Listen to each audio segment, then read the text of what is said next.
किती ताकदीने लढण्याची तयारी आहे, नारा असणार आहे की कशा पद्धतीने लढणार? असं आहे की आम्ही आमच्या राष्ट्रवादी काँग्रेस पक्ष जो शरद पवार साहेबांचा आहे त्यांच्या नागपूर महानगरपालिकेसाठी मुलाखती घेत आहोत. 151 संपूर्ण नागपूर शहरामध्ये वार्ड आहेत आणि आमच्या याच्यामध्ये जवळजवळ आमच्याकडे जे अर्ज आले आहेत 218 अर्ज आमच्याकडे आलेले आहेत. त्याच्या मुलाखती आम्ही चालू केल्या. काही आज होईल, काही उद्या होईल.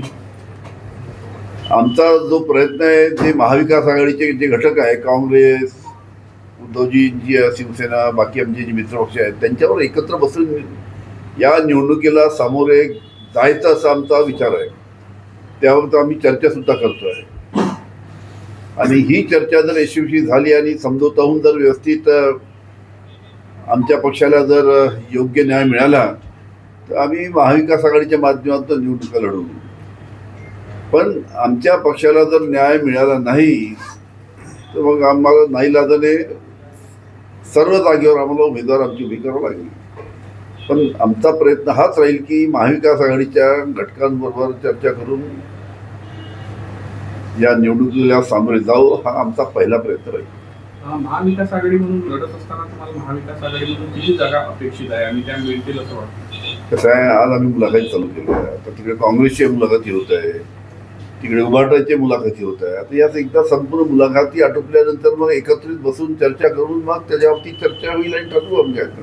तरी काही ठराविक असा आकडा सांगता येईल नाही, जागा मागायच्या काय मागायच्या? सध्या काही नाही. आमचा एकच निकष आहे, महाविकास आघाडी म्हणून आमचा एकच निकष राहणार आहे की जे कोणते उमेदवार ज्याला उमेदवारी द्यायची आहे कोणत्याही पक्षाने निवडून तो उमेदवार आला पाहिजे, हा निकष त्या निमित्तानं राहील. गुणवत्तेवर आम्ही त्या निमित्तानं निर्णय घ्यायचा प्रयत्न करू.